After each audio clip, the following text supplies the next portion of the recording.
Here we go. It's the best soccer show. Jason Davis, Jared Dubois. We are here in our usual time slot, but we are not in our usual locations. Jared is. You're still there. I am. I'm beautiful. I knew we weren't going to be on video, so I did put no product in my hair. So it's really disturbing to look at my own image right now. Would you like me to take you off of our live video stream? I can do it myself. I don't need you. I know how to do things and push buttons. That's true. You could do it. I'm like a ball that's got the little thing coming out of it that represents my voice, which makes me feel like Hal from Space Odyssey. 2001? 2001, A Space Odyssey, a movie I just forgot about. Are you technically in another country? I am not. No, we've been over this, and you know this by now because you are aware of my my connection to the island of Puerto Rico. I am in Puerto Rico, which is part of the United States. It is they'll say colony here. It's technically like a territory. I'm visiting my in-laws with my beautiful wife because this is the last time we can travel. Like, I don't know if you have two boys. I don't know if you thought about travel when your wife was pregnant, and it's complicated now because of COVID too. Yeah, I don't think. I mean, if I was traveling, it was going to be by car within an hour. I don't think we did any kind of plane travel during that. She may have done a business trip at like 4 or 5 months, maybe 6 months. Oh, that's early though. Yeah, I can't think of her doing anything down the stretch. Yeah, so I'm in Puerto Rico. This may be not the best version of the show quality, audio quality wise, but we're here. We're doing it because there's too much to talk. I wanted to do the show. There's no way I was going to skip out on everything that's happened in the last couple of days, Jared. I mean, not only would I want to get together to talk about Americans abroad, because there's a bunch of news there, but we have to talk about Brenden Aaronson being transferred. We'll get to that in a second. We got to talk about the Supporter Shield controversy that has bubbled up in the last day, which is wild. And the most American soccer crap ever, right? What's the most Puerto Rican thing happening within like 10 feet of you right now? The windows are. Oh, well, I can hear the coquille outside. You know about the coquille, right? The cucuy?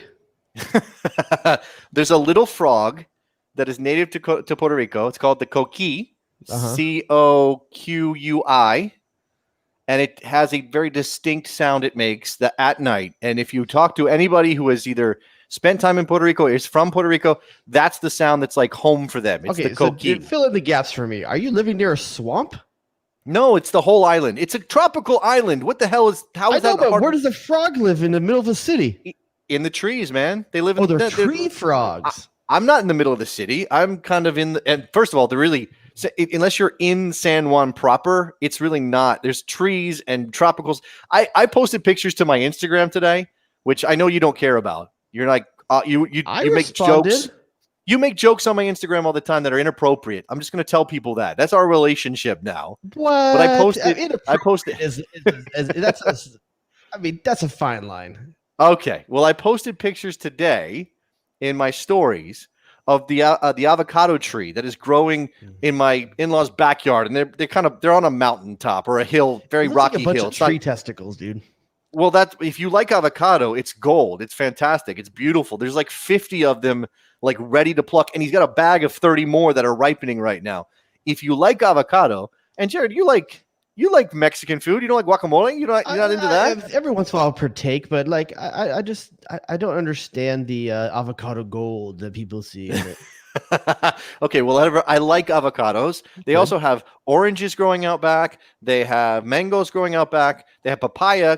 This is all growing naturally. They're not. So is there a smoothie culture in Puerto Rico if you have all that stuff there? Absolutely. It's called frappe, and it's more like. Well, they're too good for to call it smoothie? Well, they do speak Spanish here, so I don't know. Maybe it's that. Smoothie is frappe? It is one version, yeah, That's sure. Something Starbucks came up with.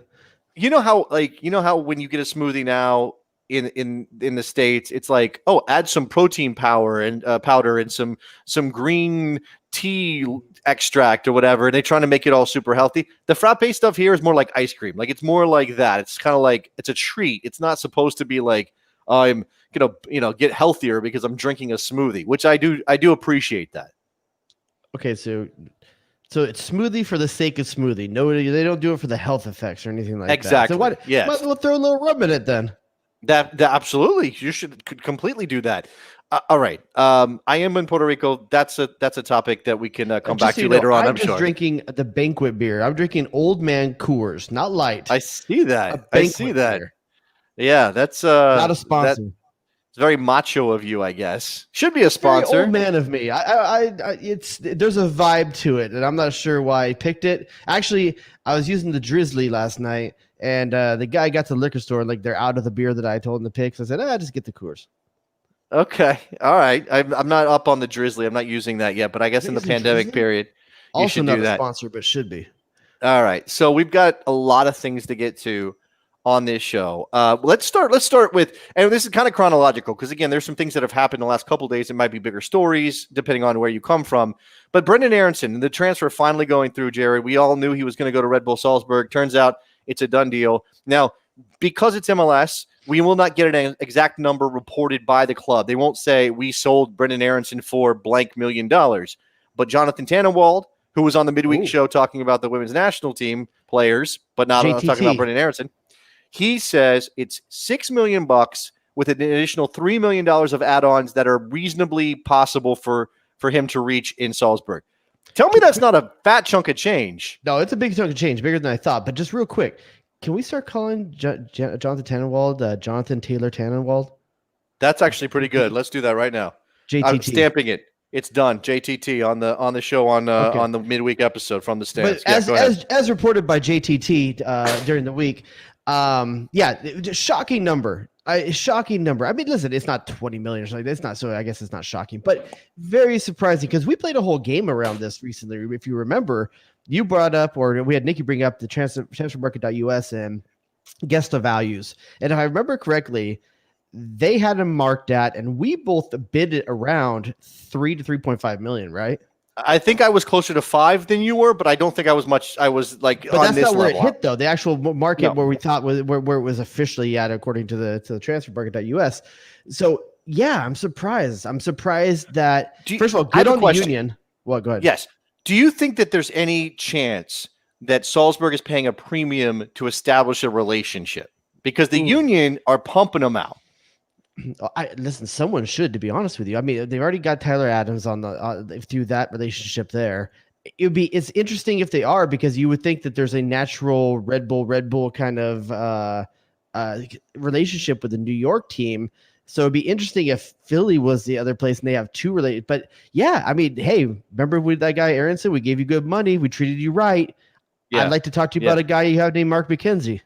Or another guy named Aaronson who's coming up. Yeah, he needs a roommate. Be better. Yeah, I mean there's plenty of talent coming out of the Union machine, and I'm wondering if that's something Red Bull wants to be tapped into. Here's a complication though for Union fans, Jared. So you want to back your boy, right? You want to support Brenden Aaronson as he goes off to Austria next year. He's playing for a team that's called Red Bull. Can you, in good conscience, buy a Brenden Aaronson Red Bull Salzburg jersey? Man, I don't think you can, dude. I don't think you can. I couldn't do that. No way. There's no way. If LAFC somehow had a big brother or something like that overseas, and like even if it was landed on, if it was Julian Araujo, my boy right now, like my number one, there are not many things for me to be positive about at my club, but Julian Araujo is one of them. Yeah. And if he went out there, I don't think I could buy it for, like, I don't know what LAFC's parent company would be, but I couldn't buy it. No way that I could do that. No, I don't think you can. I think it's too close to the New York team. Obviously, the connection is there. So that's a little bit of a complication. When he comes in at $6 million, okay? And I think, did you see anyone that thought, like, oh, that's what I thought it was going to be? I didn't see anyone talking like that. No, I think everybody was surprised. And because, so the way the Union phrased their press release was interesting. It said he's sets a record for an American homegrown player coming out of MLS, which is true, by the way. There's nothing wrong with the statement. It's just that it also kind of gets around the fact that Alphonso Davies went for 14 mil plus add-ons to Bayern Munich, which is definitely the record. Yeah, because he's not American, which I guess I get why they did that. And again, I think that Aaronson's number is more indicative of where the market might end up being for Major League Soccer on the regular than Alphonso Davies, right? So and I think this is a smart thing that every MLS club needs to be doing right now. Sell on. Get that sell on. I mean, that's just what it's all about these days. Get that sell on. So $6 million, potentially $9 million. And so my question for you, Jason Davis, is this the like the Pulisic Reina Dest bump? Is that what's responsible for this from 3 or 4 to 6 up to 9? I think that there is definitely a rising esteem for American players, and it's impacting. Did we finally break through the ceiling? Fees. Well, I mean, look, what does that mean exactly? Now, look, if there are 10 guys who go for $6 to $9 million in the next 2 windows, then yes, I'll say that. But it's too early to make any grand judgments about this. I think we're the Wonka Vader going slantways right through the glass ceiling, and I think that it's being propelled by Dest signing at Barcelona, Geo talk about potentially Real Madrid, which we will get to tonight, Pulisic at Chelsea. I mean, West McKinney at Juventus. Everyone wants to find that next one. All of a sudden, I'm telling you, dude, I wish we had a drop of it. What's that In Vogue song? Because they're in vogue right now. What was it In Vogue song? I can't remember the difference between was that. Never Gonna Get It, an In Vogue song? Never gonna get it. Never gonna get it. I think that is in vogue. That's why people tune into this program, to hear us sing 25-year-old R&B in harmony. I was a big fan of In Vogue. We may not be sisters with voices, but we could potentially be In Vogue. We're not SSWWUV or however they used to say that. Okay, SWV. Yeah, we're not.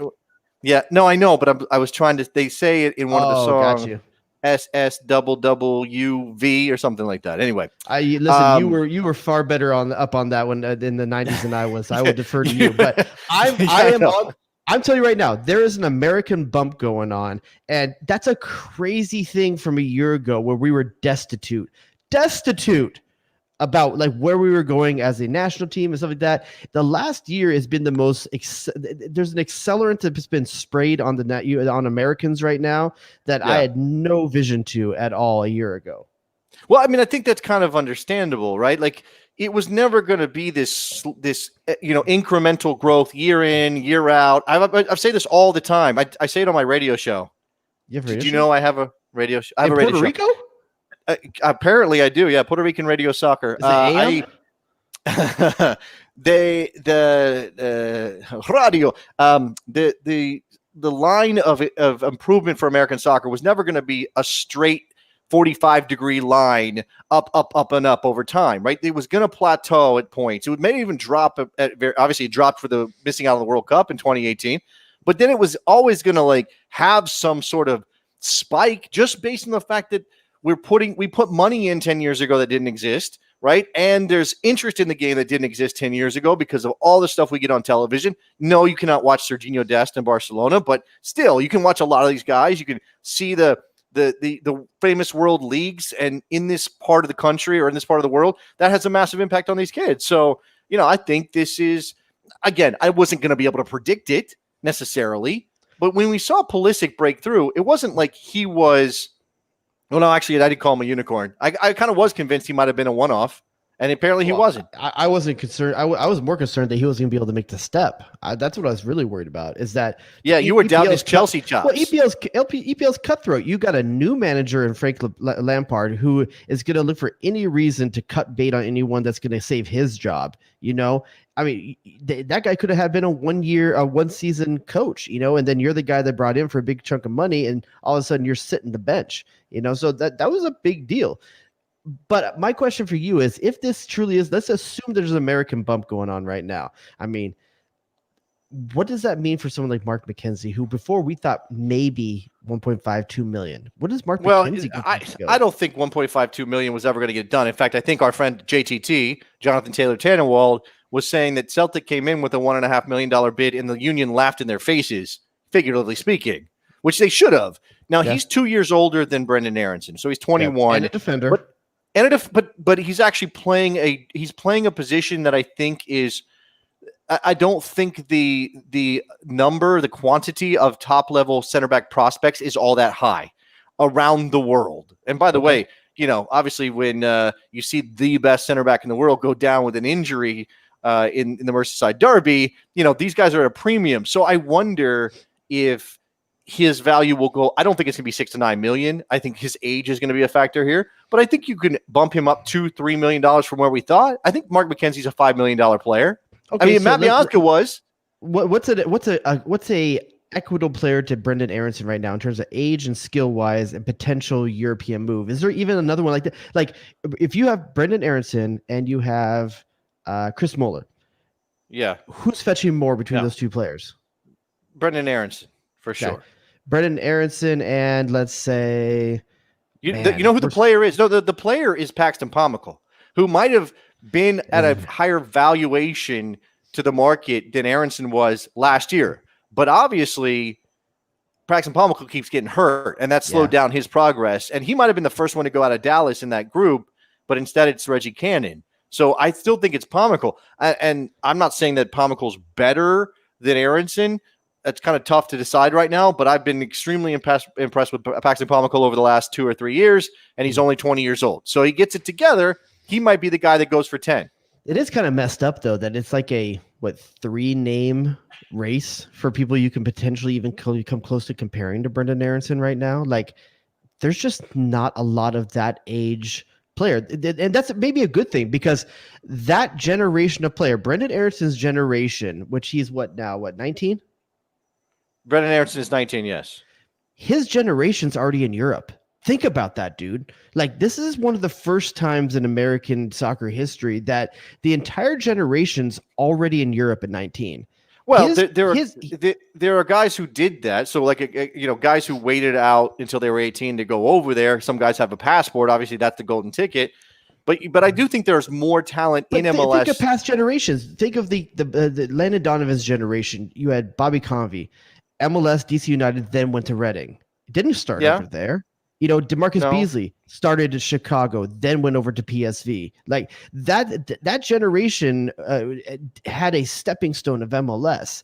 This current generation's just skipping it. Even the generation directly before this, DeAndre Yedlin had to go through Seattle to get there. But I still think that's happening, by the way. But I think there are multiple paths, and I think what you're seeing is a greater number of American players, and some are taking that direct to Europe path, a la Weston McKennie, a la Josh Sargent, and some of them are still taking the MLS path. Just to throw this on here, but I'm just saying that the talent of Brenden Aaronson is already in Europe right now for the U.S. There's literally, what's the drop off to the next player after Brenden Aaronson in his generation in MLS right now? I mean, again, I think 22.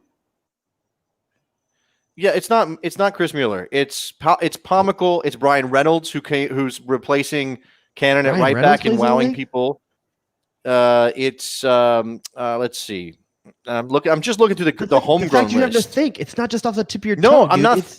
Well, no, I know, but I just want to make sure I'm not missing anybody. So I'm going through a list of players that is kind of deep, which is why I'm scrolling instead of just trying to. James Sands, who just got hurt, is extremely highly rated and could probably go for $5 million. James Sands out of NYCFC. Man, just because you don't know. I know, but that's the point. He's not.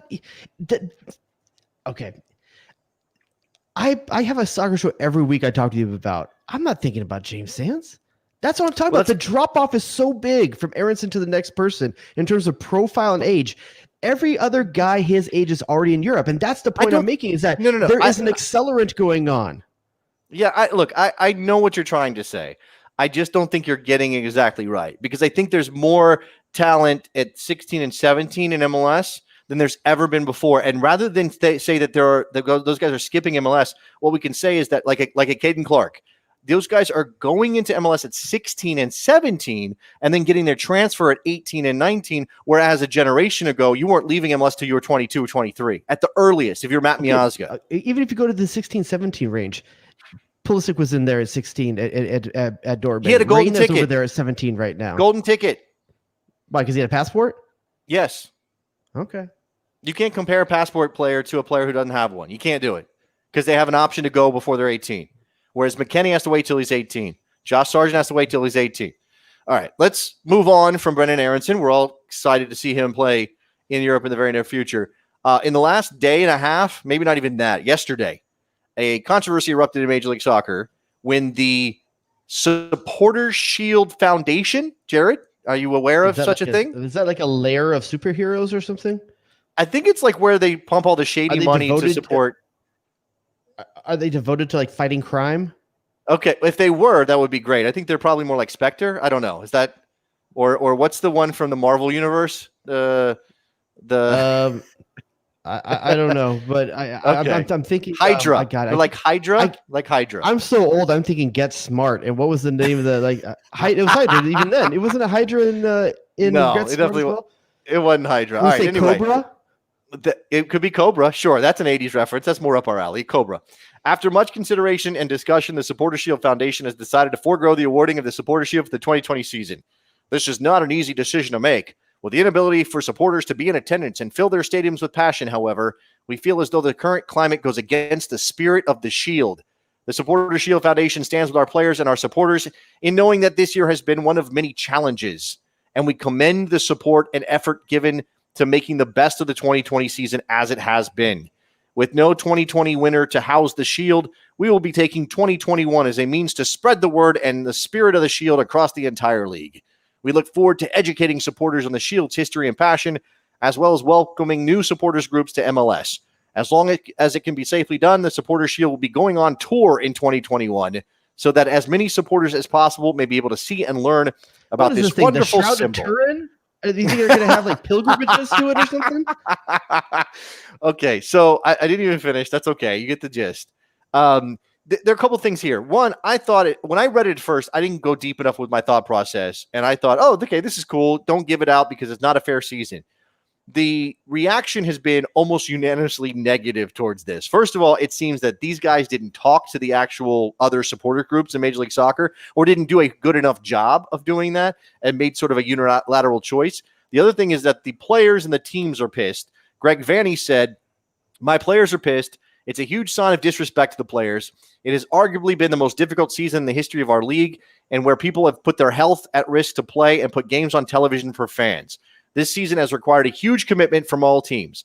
People were genuinely afraid for their health. It's a disgraceful decision that delegitimizes the whole idea of the Shield, in our opinion. Those who made the decision are like kids in a park who take their ball away when the game isn't going their way. It's childish and a symbol that they don't know how sports operates."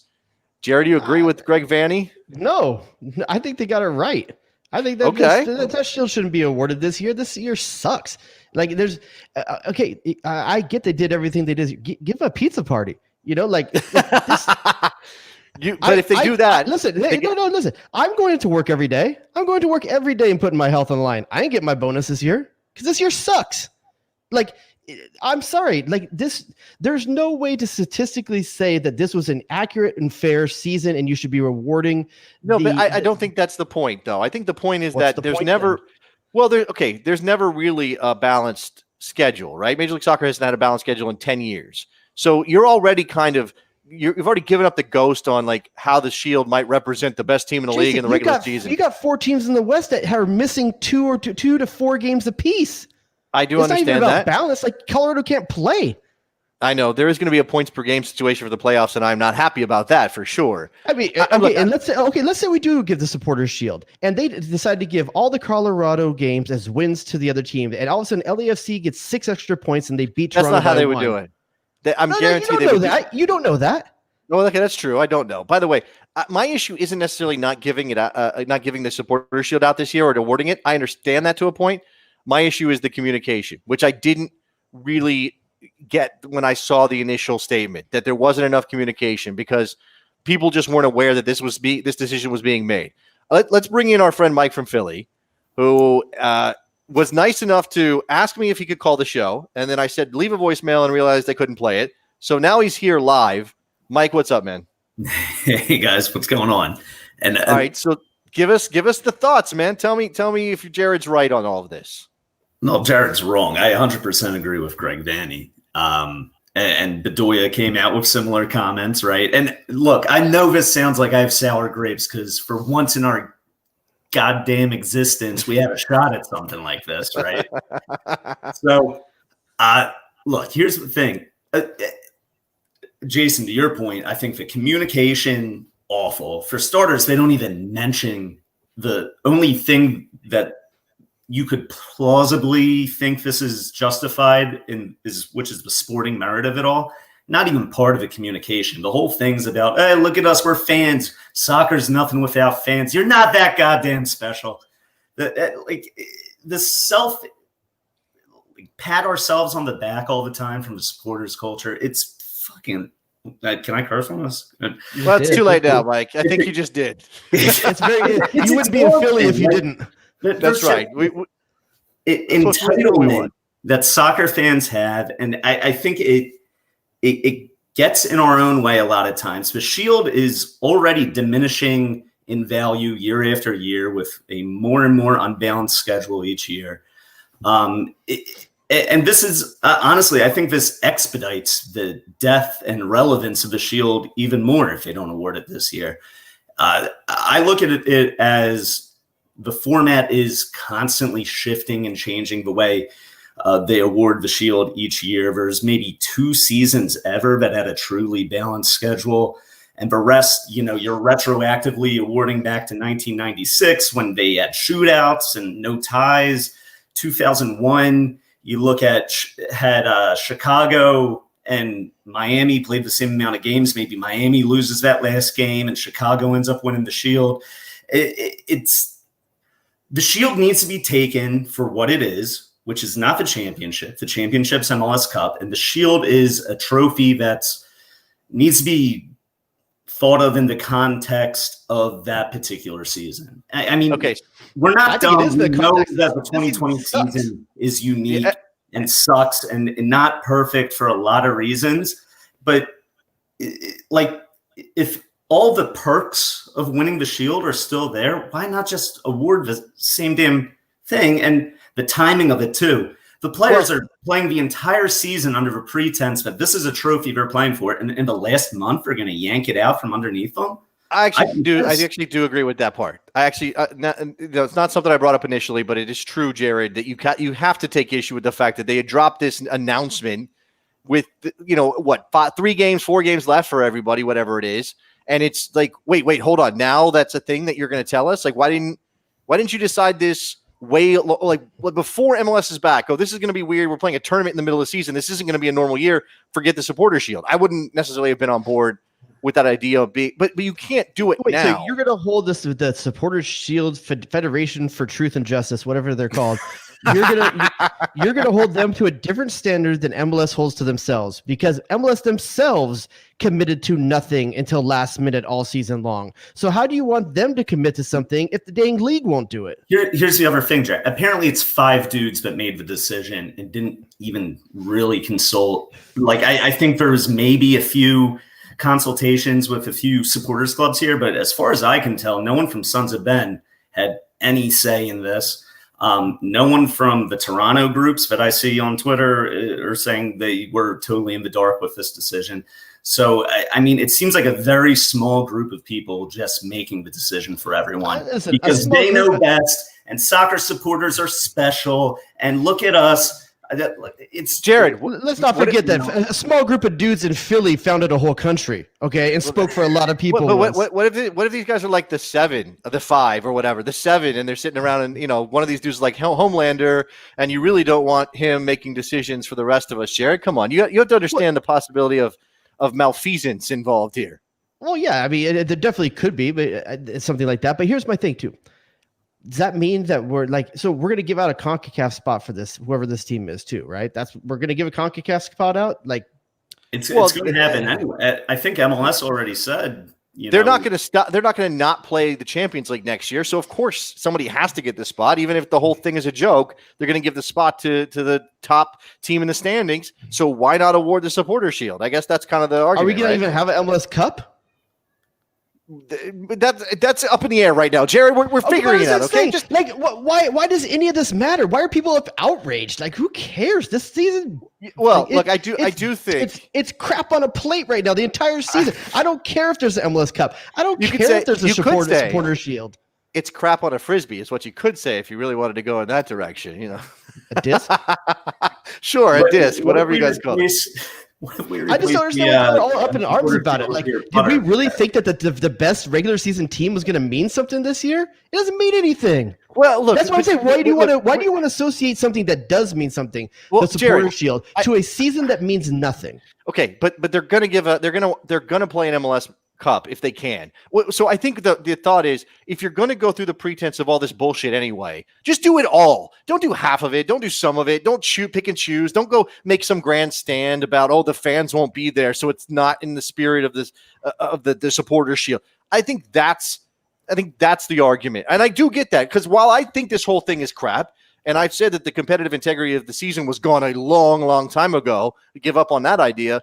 If you're going to do it, don't half-ass it. Wait, just so do the thing. You have no problem reconciling those two things, that the integrity of the season was gone long ago, but you're going to put the supporter shield onto that. You're going to put a badge on that. Sure, because we can always go back and say there's a big ass asterisk on this season, because that's what's going to happen. Because Major League Soccer is not going to stop playing games. They're not going to not give out MLS Cup. So we are going to have to later on retroactively go, yeah, that 2020, forget that. We're not going to pretend that never happened. So yes, if someone like LAFC or Seattle doesn't get their points from these Colorado games, and Toronto beats them by less than a game's worth of points, you have no problem with that team getting a supporter shield.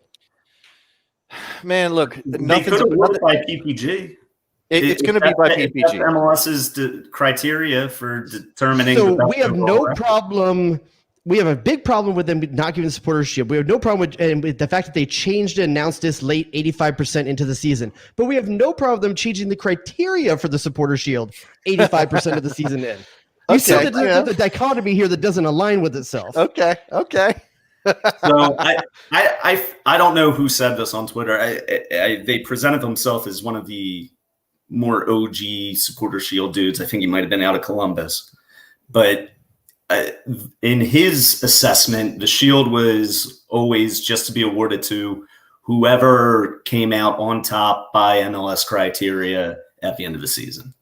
So I don't know if there's anything in the supporter shield bylaws or this or that it has to be truly based on points. I think it's MLS ranking. Did you just say supporter shield bylaws? Bylaws?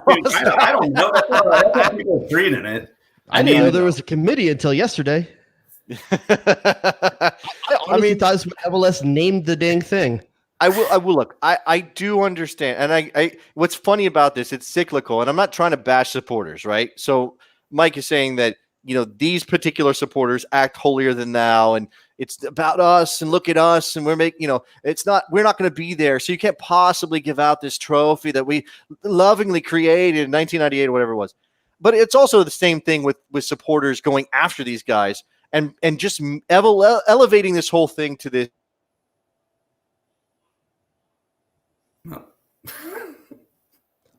Jason's going. Yeah, so on his end, he's still going, but we knew that there might be some Puerto Rico problem. Did I? Hey guys, am I back now? You're back. Okay, I was. You were making a hot point too. Damn it! Connections in Puerto Rico. Whatever. It's been elevated to, what is Jared? What I can't say the line on this show. We are somewhat family friendly, but there's a line from one of our favorite movies, Boomerang, where got to coordinate. No, actually, no. I'm sorry. This is from 40-Year-Old Virgin. Now that I think about it, it's from 40-Year-Old Virgin. There's a line in that movie which I'm not going to say on the show that kind of encapsulates some of this. You're putting it on a pedestal, right? You're making this. I understand it's important, but it is also kind of like we're all squeezing it. I don't want to say that the MLS Cup isn't important. I don't want to say the supporter shield is not important. They are important. I just don't think they're important this year, and not important enough to have to feel like we have to award them if the season doesn't justify it. That's my only issue, to be honest with you. My thing is, you can only play what you can play, right? You can only do what you can do and play the teams that are put in front of you, and you take out of that what you can. And I mean, by all indications, the teams are taking it as seriously as they ever have. So why pull that away from them as a incentive? And it just, I don't know, it doesn't sit well with me. Obviously I'm somewhat biased because my team's directly involved, and it is mostly Philly and Toronto people being noisy about this, but I don't know. It sounds like they can still double back on it, but we'll see. Yeah, I think he just took a shot at me for being a Galaxy fan. Like, my team's not in it, so that's why my position's different. Your team is definitely not in it. Definitely not in it. How many teams make the playoffs? Does the bottom team make the playoffs this year? Pretty close, actually. That's another one of those hits against the sporting integrity, right? That there are 18 teams making the playoffs in 2000. Here's the take from Shaden in the chat. Why play this season then? And I get that sense. I get that. Here's why you play the season. Because you got bills to pay and sponsorships to come good on. It ain't about the trophy. You think MLS is playing because they want to hand out a supporter shield and an MLS Cup at the end of the season? They don't care about you. They don't care about any of this. It's that money, baby. That's all they care about is making that money, but not being financially insolvent by the end of this year. And if they do it, that's success. That is success if a league still is around at the end of this year. And I don't fault them for that at all. Well, this is what everybody's saying. Now that the Supporter Shield Foundation, whatever, the team of 5 that decided this have pulled the Supporter Shield off the table, then maybe this is going to lead to Major League Soccer finding some sponsor and creating their own award for the points title, Jared. And then we'll have the Continental Tire Cup brought to you by Mountain Dew and Pizza Hut, like that kind of thing. And, I think those jokes are played out when it comes to Major League Soccer, but I do think there's a point to be had that, and Mike already mentioned it, if you create a situation where the supporter shield's off the table, the league is happy to fill that void. With what? Well, that's what I'm saying. With something that we give that out, cut off your nose to spite your face. All right. I don't know. I listen. I wasn't even thinking before this. I was assuming they were going to give us a supporter shield, and I was assuming they were doing MLS Cup. I hadn't really thought about it too much, whether or not it was justified or not. But once I read that, I was like, yeah, I guess it's not really. That's just my take on it. And I know that I'm probably in the minority on this, and people are probably mad and punching their steering wheels as they listen to this. But I just don't get why it's a necessity. I guess that's my only thing. All right, the whole process seemed to break down. Mike, we appreciate the time, man. Thanks for coming on. Guys. There goes Mike in Philly on the show. Didn't even get to talk about Brenden Aaronson getting sold, Jared. I'm sure he's super excited about that, but that's okay. Yeah. Oh, by the way, questions. So you do this whole thing. Okay. So you got to play your little game of me versus Mike. You didn't have to take a stand on this. Where do you sit with this? Man, I think so. Again, I think I said it once. I sort of thought through the process that they went through, or the lack thereof, the lack of communication, which seems pretty clear based on people I follow that are in the supporters community, and then thinking about that 85% of the season being done and doing it now, I think it was the wrong choice. I do think it was the wrong choice. Now, you could have created some sort of alternative. You could say that, this year is weird, so we're going to give out the supporter shield, but it's not going to be whatever. We're not going to be official with it the way we're not going to engrave your name on it or whatever it is. Like, there will be somebody awarded, but find some way to kind of mitigate the fact that this is a crap season and everybody knows the schedule's even wackier than normal. Is that not a good response? So you're saying give the supporter shield? I'm saying do something, yes. No, I'm saying the way that they did it. You're saying give the supporter shield, yes or no? No, that's not the dichotomy. That's not the binary the conversation choice. We were just having. No, I think they did the wrong thing, period. I think the Supporter Shield Foundation they should have given the supporters phalanx. Like, sure. Yeah. Buy a sword and put supporters sword on the supporters mask. They should have given the supporters mask out. Sure. Yeah, exactly. Yes. Get a silver mask and then do that. Absolutely. No, okay. I think they should. I think they should give the supporter shield out this year. Absolutely, I do. If you're going to do everything else, if you're going to give an MLS Cup, if you're going to have playoff teams, you're going to pretend like this is normal, even though we all know it's not. And that's the point. Mike said it. Like, we're all doing this cognitive dissonance thing where we're acting like this is normal when we know it's not. But, oh, wow. Okay, sorry. That news just hit me really hard. Yeah, I know. I was reading it in the background, and I was gonna say it at the end of the show because I didn't want to make your night different than it had to be right now. Well, we should power through, but the news we just got is not. I don't want to. It's not our place either on this. I don't think we should be talking about. Let's say there's a member of the soccer community. We got some news is not doing well, and our hearts go out to him and his family right now. Okay. So in the meantime. Okay. So I guess they have publicized this. So we'll go ahead. It's on their official page. Yeah. Go find the Total Soccer Show's podcast feed and listen for yourself. And I have to do that after the program. But we do have some other MLS stuff to get to on the show. And let's go away from something that seems important and is probably, who knows not, to something that is absolutely dumb. And we will argue about it a little bit, I'm guessing, at least with some people. I don't know where you will fall on this. Okay. The Houston Dynamo are apparently going through a rebrand. Apparently, they're also going to go through a sale. And I believe it was Pablo Maurer and I want to say Paul Tenorio, but I may be wrong. One of the athletic teams, the Voltron of athletic writers, had a report with the pictures of the rebrand for the Houston Dynamo. And my first instinct, Jared, it's an H and a D intertwined. It looks like a baseball logo. That's what it looks like. That was my exact thing I thought when I saw it. No, it doesn't mean it doesn't look good. I think it looks good. It's kind of a mix between the Boston Red Sox and New York Yankees in a way. It's like the script of Boston with the overlay of the New York Yankees. Here's what I will say. It's classically American. It may be classically American for the wrong sport, but I think it preys on something. If you want to sell merch, this is a good thing to do. I think this will sell merch and it will be identifiable in the Houston area. And I think very casual, Houston sports will it fans stand out though? But will sports fans in Houston see it and go soccer team, or will they? I mean, like, does it I understand matter if they buy it? Well, maybe not. But I do think you are trying to make fans. This is what. So I'm going to talk about the team up the road that you don't like, but this is what LAFC got right.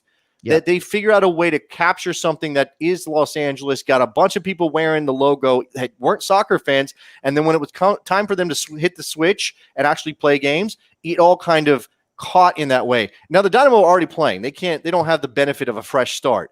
But I wonder if this is going to translate to that, where people are like, this is dope. This represents Houston. I'm Houston. I want to wear this. Oh, and also now I'm a soccer fan, because that's the part that I think matters. Yeah, I think, and listen, I think isn't, man, we always forget his name. Who's the gentleman from the Rockets that's buying in? Oh, yeah. Why do you do that to me? This is the third week in a row we've done this, and we don't have it. But James Harden is his name. James Harden. No, James Harden. Yeah, I think you said Martin. That's what. No, don't say no when I'm saying the right name. I thought you said Martin. I'm sorry. I didn't think you. For some reason I heard you say Martin. Yeah, James Harden. So with him coming on, I'm sure he had a good deal with this. And listen, James Harden is cool. And I think bringing him along helps with the cool factor, just like Drake being in something is cool. Like there's a lot of things that you can do. And like with LAFC with the ownership group it was able to put together, the logo that it was able to put out there was cool. I'll be the first one to say it. The LA Galaxy it feels dated, old, but it's also classic, and that's who they are. They have pedigree, they have history. You have the option of being the new cool hot girl at school when you're the other team that's just starting. Now, Houston gets to fall on the track right in between there. There's no direct competition in their city for soccer fans. They have the opportunity just to make it fresh. You know, they get to be she's all that, where like all of a sudden she comes to school the next day and she's hot because she took her glasses off. Is that 2 weeks in a row that we've made a she's all that reference on the show? It might be, but I'm okay with that. They're both accurate. Now, look, okay. I see what you're saying. I do think this is a very difficult needle to thread, and I don't hate on them going in the direction they went because I don't know how Houston responds, and I don't like being the guy thousands of miles away who's like, well, that's crap.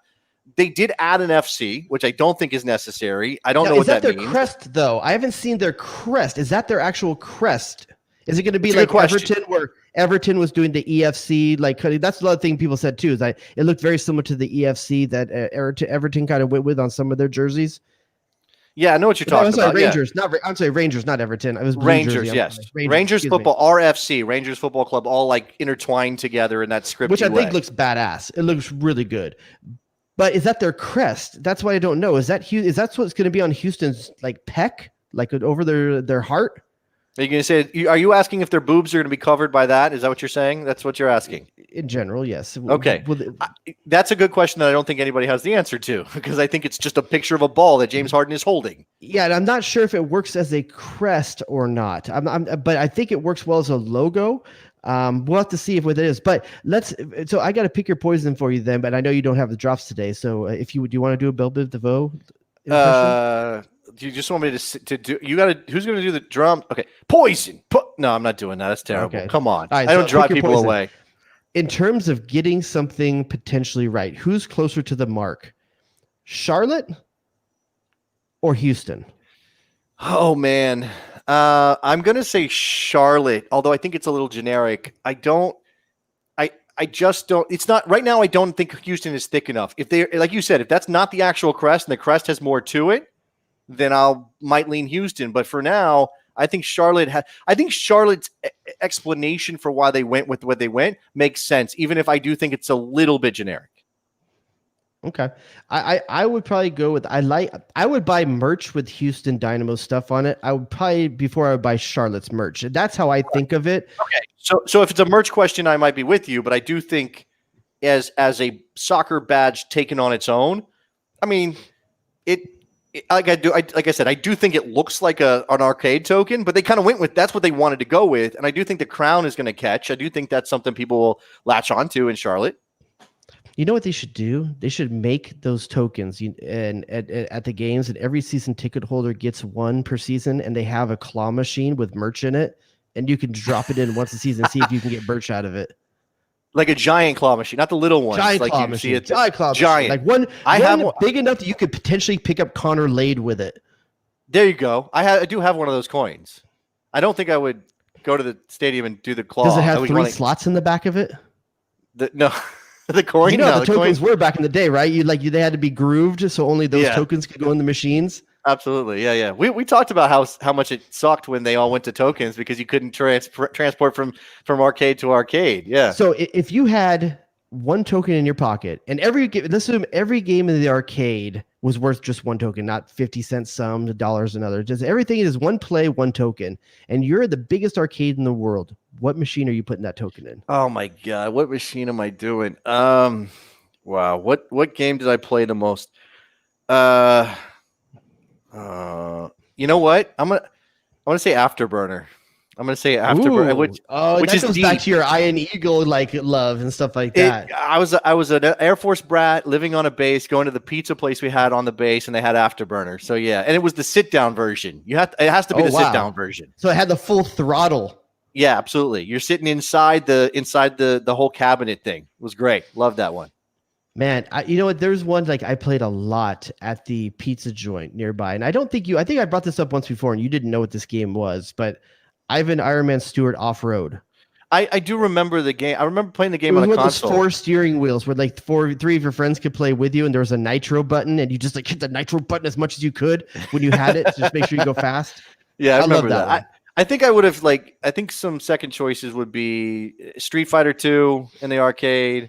Tekken. Everybody loved that one. Tekken and Mortal Kombat were going to mine. I mean, this was super old, but Bad Dudes was one of my side scroller joints in the arcade when I was a kid. That's very similar to Double Dragon, right? Bad Dudes? Double Dragon. Yep, that's a good one too. There are a couple more intense, less joysticky and more I don't know, trackball or something different. Wheel. I do like a good wheel. What about a shooting game? Would you go for a shooting game?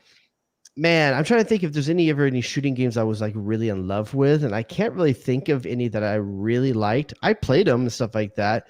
There's one. What was anyone that has a pedal? There used to be ones that had pedals you could hide behind when the pedal was as you operate your foot to hide, and then you peek out when you take your foot off the pedal. I like those kind of things. I don't remember that. I don't remember that at all. Okay, all right. So Houston Dynamo logo. It could be. It's okay. It's pretty good. Could be better. Let's talk about your boys real quick. The LA Galaxy, who are the word is basura in English. I mean in Spanish. It's trash in English. I got that wrong. Is that how you say crap? It's trash, but you can say mierda. You know mierda, of course. Oh yeah, it smells like it. I don't know how to say it with an Argentine accent, but it is out there. Now the rumor that busted out on Thursday, I think, because some Irish outlet I think started saying Robbie Keane had the Galaxy job, which is a wild thing to report when GBS is still employed as far as we are aware. If I'm not mistaken, that same thing said the Galaxy were an East Coast team. So I'm not sure if that how much we should put behind that. So I was expecting a Friday night news dump that GBS had been fired after the Wednesday debacle and that they were hiring Robbie Keane. Did not happen, right? GBS will be on the sideline. I didn't think. I mean, that's an odd hire. Okay, we can go into that in a second. Keep going with the timeline. We'll come to the Robbie Keane here thing here in a second. Do you believe GBS is coaching for his job the next time the Galaxy play? I think that game was the last game. I think now he's coaching for an interim while they find the next guy. So you think he's only on the job because he's got a contract? Yeah, I believe in prison they call it dead man walking. Okay, so he's already a lame duck coach, is what you're telling me. Absolutely. Wow. There's nothing you can do to save it right now. Okay, so they they're have looking for the next guy. And here's the thing: the biggest question is who goes first, Schelotto or Klein? That's the question. I think the Galaxy fans would be fine watching them both walk out the door, right? Yeah, agreed. They definitely would. And Klein's had his time. He's can had I 4 years since 2016. They've been trash. Can I ask you a question though? Because I understand putting a lot of this on Klein. It was Klein who was there, who handled the transition from Bruce. It was Klein was the guy. Where is Dennis Teclosa in all of this? I know he hasn't been there that long, but how much of this is on Dennis Teclosa at all? I don't put it on him. I think he actually did a decent job of bringing talent into the team. I think that Guillermo Schelotto couldn't figure out a way to use it.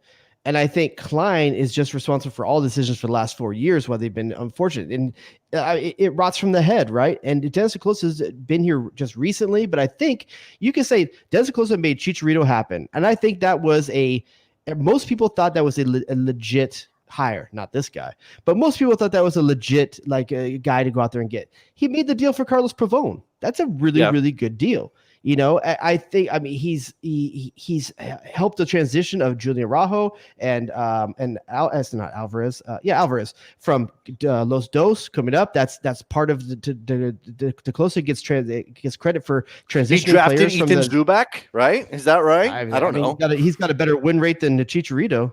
Yeah. So here's my other question before we get into the Robbie Keane thing. Who makes the decision? Who's the guy that actually pulls the trigger on this and sends them both packing? I don't know Dan who the guy, Beckerman? I don't know who the guy above Klein is. I don't know if Uncle Phil has to make a call. I don't know who the guy above him is. Okay, the AEG president, according to what I found on the internet, is Dan Beckerman. I don't know who that is, but maybe he's the guy. He could be Kyle's dad. Could be Kyle's cousin, uncle. Could someone get Mr. Beckerman on the line? I have some questions for him. But yeah, it needs to happen at some point here. Like the dude has just, and I'm not saying I'm not grateful for the Klein's. He was a great player for the team. He's been a good ambassador for the team. I don't think he doesn't have the interest of the LA Galaxy at heart. Just he had his chance, and it's just not good enough. It's just 2007 levels of incompetence. And in 2007, you lost Alexi Lawless, and you lost Frank. Yallop. No, Yallop took Yallop. But later. then I'm trying to think who's the Dutch guy they brought over. I'm sorry. Oh, Ruud Gullit. Ruud Gullit. All of them lost their jobs in 2007. You know, and I think it's the time to just do a fresh start again. All right. Well, I mean, that I don't know obviously if Robbie Keane's the guy. That makes me super nervous. Well, that's the thing. So, and you know, these rumors are exactly that. I have to imagine that they come out of Ireland, Jared. It's somebody in Robbie's circle or with the Irish national team telling this outlet. You didn't get the next part of the timeline. What's the next part of the timeline? His wife's Twitter account. Well, that's what I was going to say. Like, do you buy into the idea that because Claudine Keane put LA back on her social media, that means they're coming? Because you know, that she's the kind of person who only does that if she's actually going to spend. It feels like, you know, they enjoyed their LA experience before. Sure. They definitely want to come back. He does care about the club. You can't deny that. Oh, absolutely. I'm not going to say that he wouldn't come here with the right intentions, a winning spirit, a winning mentality, and being a lover of the club. I just don't want to be the dude's first coaching job. Honestly, like it's his first coaching job. Are we really, if as Alexi Laws likes to say, we're one of the 3 super clubs in this league? If we are we the breeding ground for first-time coaches? That doesn't seem right. Let me say something. Now, I know this is the Galaxy, right? This is 96 history. This is the rings. This is everything. NYCFC hired a first-time head coach, and he didn't win anything, and he did dip out for France. About Vieira? We're talking about Vieira. I know a part of it is the name recognition, right? You hire Robbie Keane not just because he's a good coach, maybe, but also because he's Robbie Keane. Dude, NYCFC was a first-year team with a first-year coach. They weren't. That was not their first hire. He came in after Jason Kreis. Yeah, he came from Kreis. But they still didn't have a pedigree. They didn't have an establishment of winning and stuff like that. I know. It's not the same thing. I don't know. I would rather have Thierry Henry as his second job than Robbie Keane as his first job. Ooh, okay. Well, that's interesting. I mean, it's not like we have this long list of candidates yet. And again, GBS still hasn't technically been fired as far as we know. So it's all kind of just up in the air anyway. I think it's possible. I think I think someone put a cardboard box outside his office. I think he's got an idea. Okay. Well, we're going to find out if he can make it through tonight with this game against Vancouver. I mean, if they lose, no chance. Okay, people who are listening to this tomorrow will know what the result is, and they'll be like, "Oh yeah, he's gone," or "Okay, he's hanging on for another week." I guess I don't know I think he will continue to coach games until they have the next guy ready. Well, I saw somebody say when we saw that rumor pop up with Robbie Keane, I said, "Wait, did they fire GBS? I just don't know about it. Do they have two coaches? Is somehow the Galaxy have two head coaches?" And then the idea was, well, maybe if they fire GBS, the interim head coach can be Gustavo, and nobody would know the difference. I was going to make the same joke. Dang it. So I don't know what the Galaxy are going to do. Maybe hire the twin. We have to go through some Americans abroad briefly before we get out of here.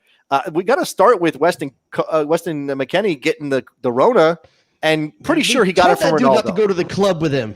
Don't hang out with Ronaldo, man. It's just a bad idea for lots of reasons I won't get into on this show. That dude, you just knew he was going to be the one to get the Rona, right? And listen, I don't know if he got it first. I don't know if Weston got it first and gave it to him. I don't know what the way it went down. But the fact that the two of them are the ones that got it, that means they're chilling. Yeah. By the way, they drew with Crotone yesterday, not saying it's because Weston McKennie wasn't available, but I have a little bit more to do with Ronaldo not being available, to be honest with you. I'm just saying, maybe if you had an American in your lineup, but you might win a game. They have Alvaro Morata. Hold on, wait. Before I know it's Ronaldo, but they have Alvaro Morata starting in his place. It's not like they have a chump fitting in for Ronaldo. Come on. So you think it's the chump filling in for Weston McKennie that's the problem? Yeah, sure. Betancourt or Arthur. Yeah, one of those two guys is a chump. Got it. So, but here's the real messed up thing for the average American soccer fan. Because Weston had to get a cappuccino with Cristiano Ronaldo, we're all going to get robbed of McKennie versus Dest in the Champions League. Yeah, no, that is a bad thing. It is a problem. That's messed up. It's not cool. Is in Ronaldo's going to miss that game too? I believe so. I think his quarantine is going to go through that as well. So no Ronaldo. I can't remember what the exact date of that fixture is, but I know for a fact Weston McKennie's quarantine goes through. By the way, should Weston McKennie follow in the footsteps of his more famous teammate, who he may or may not have given or gotten COVID-19 from, and post Instagram pictures with like every single stomach muscle that exists, like just busting out? What he's doing right now? That's what Ronaldo's doing. He's like by the Wait, do you think Weston's got those abs? No, I'm not saying he does. I'm saying should he be working towards those kind of I ideas? did see an amazing picture of Weston McKennie posing with like a GT race car, which might be his own. I don't know. It looked like it was his own. Wow. You see this? This is like on this is on the Italian webs I saw. Okay, because you got deep Italian web knowledge. I didn't know. I'll tell you what, because I'm gonna tell you what my favorite hobby is right now. My favorite hobby right now, and this is I had to do yesterday for Serginho Dest because I can't watch Barcelona in America without paying a bunch of money out of my pocket. My favorite thing to do on game days is to go on Twitter, search for the player that's American that I'm really into. For example, yesterday was Serginho Dest, and then translate all the ones that are in the languages I don't understand, because that's the people who are going to give you the truth. Sure, you can't be wearing everyone got red, white, and blue glasses on when they're watching this. Yes, I want to watch the dude writing in Nigerian. Yeah. If their Twitter account handle is USMNT #1 forever, you probably know what you're gonna get. Not these ones. These are like Calcio Fan 12. You know, I'm like, okay, what's that guy have to say? Yes, you mean Italian, and I don't. Yeah, that's probably true that you'll get a more unvarnished. Now, you said you did watch some Serginho Dest. They lost that game. I had to watch the all touches video afterwards because I can't get beIN Sports on DirecTV. I can't get it on Spectrum. Like, it's ridiculous that I can't watch La Liga in Barcelona without paying $60 to do it. Right. This is true. You almost want to be the English fans who have to pay $20 to watch their team play right now on pay-per-view. Listen, I'm saying right now, one of y'all wants to DM me with like a link to your to how you want to go back to the old school days with the massive. With all the man! How do you think I watched Claudio Reyna back in the day? I was watching like dirty like streams of Rangers games and PSV games, watching DeMarcus Beasley. I did my dues.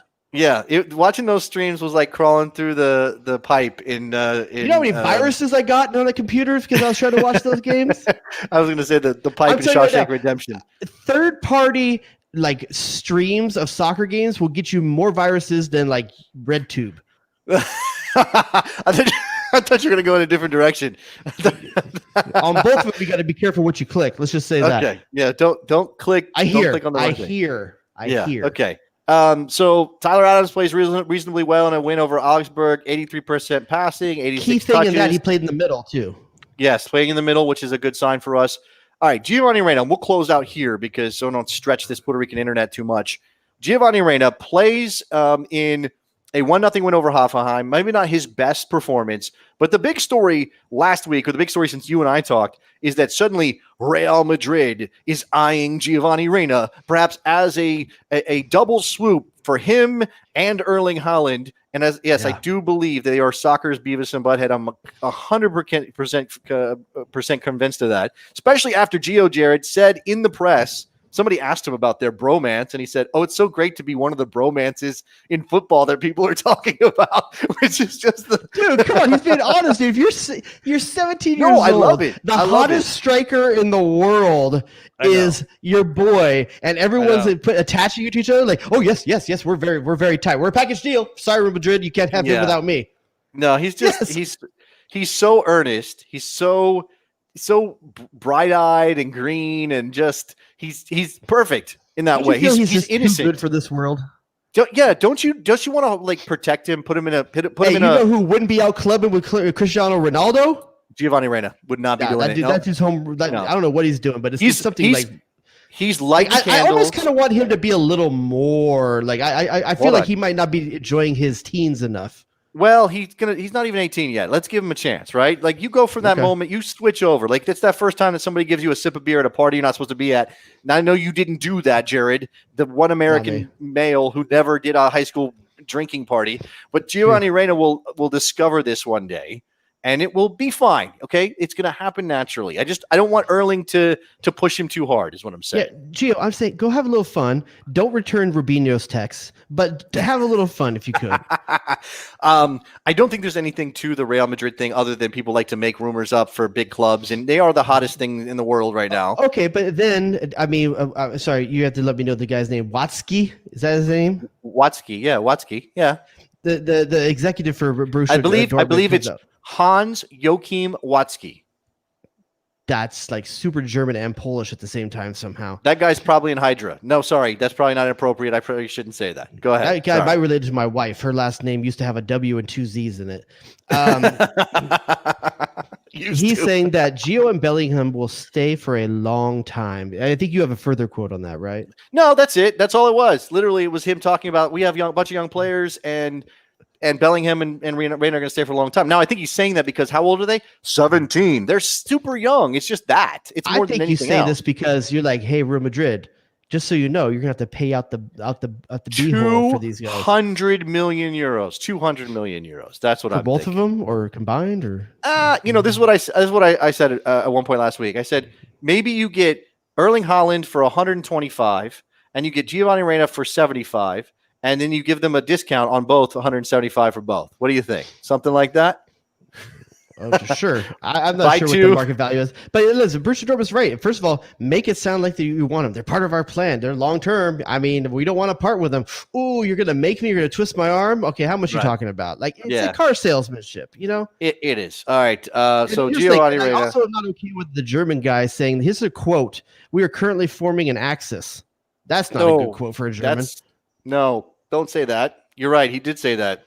What Hans Joachim? What are you doing, dude? HJ, man. Read the room, cool. huh? Read the room. We're over here fighting the fascists. Even what do you be saying this stuff?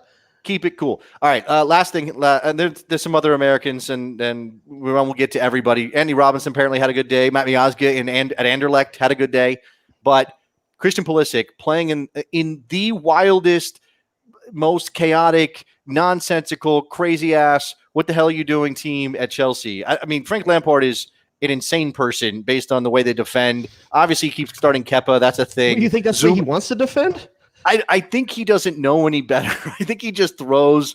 Like, he throws attackers. Conte on the field, and they're still like that. Like, that's one of the best defensive midfielders of the last 3 years. I know, but Conte can't play on an island by himself with no help at the back. And look what Zuma did, gifting a goal. Look, they're just a disaster defensively, right? But Pulisic played relatively well. He did have the hockey assist or the MLS assist on was it Mason Mount's goal? So no, it was on. I believe it's oh my gosh, Havertz. I think it was Havertz. I think it was on Havertz's because goal. Okay, yeah, Werner assisted, and I think it was and Havertz got the goal. But Christian Pulisic receives the ball, beats two defenders, and threads the needle onto a perfectly timed weighted ball behind the back line to Werner, and Timo Werner squares the ball across for Havertz to put away. Definitely, Pulisic had the most creative part of that build-up. well, yeah. So again, Chelsea may have issues overall. Well, the biggest issue is that, listen, if Pulisic's number 10 and he's your guy, right? He's your ride or die. Why are you playing him on the right when all last season the success he had was on the left? It's like they're playing him on the right to squeeze in Mason Mount for some reason. Yeah, no, I agree. This is what I meant, though. This is what I said when I don't know that Lampard has a clear idea of what he wants to do, because Pulisic works better outside in on that right foot, right? We know that. And he not only that, it's not that he can't get to the end line. It's not that he can't play with his left foot, but he likes to cut inside. His angles are better from that position. He sees the field better, I think, from that position. So you're right. If he plays central, maybe that's okay. But yeah, it's even more crazy because he's perfectly, the way he plays from outside in is perfect for Chilwell, who is having a fantastic breakout season with Chelsea on the left at the left back position. He's bombing down the sidelines, making great crosses on that left-footed service, and Pulisic will naturally open up that space for him with the way he cuts inside.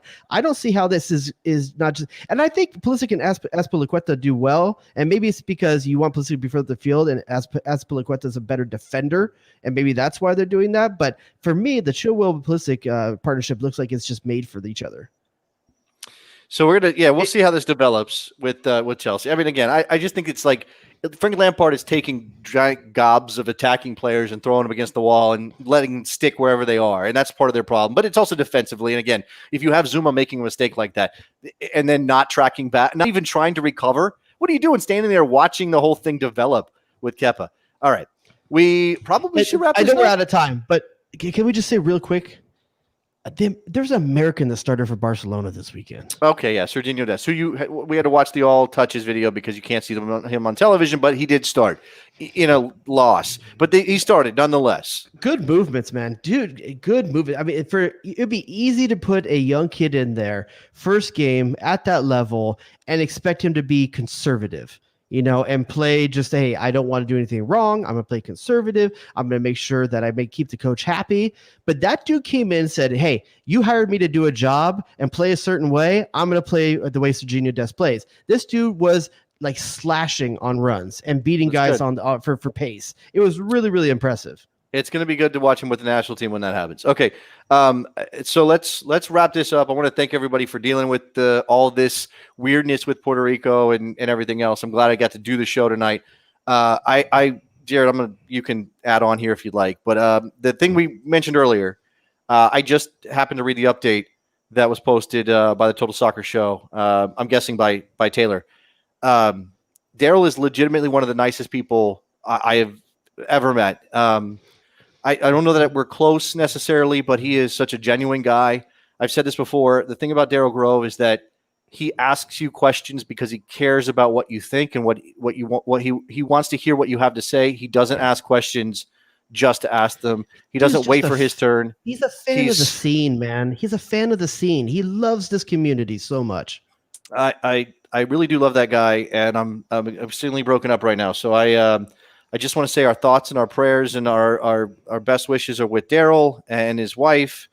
And, if you know the Total Soccer Show at all, please, reach out and send him your best wishes. I guess we're thinking about him. That's all I'm going to tell you everything you need to know about them. Like we should be competitors. We really should. And not a time has gone by where he didn't open up his home in his show to us. Right. To help us, to give us a platform, and it's just always been such fun vibes talking with them every time we've had the opportunity. So our thoughts are sending good vibes to him right now. Total Soccer Show is an absolute monster because Daryl and Taylor are completely genuine. They are who they are. Yeah. People love their relationship and what they do, and they know the game inside out. And again, just passing on our best wishes. All right.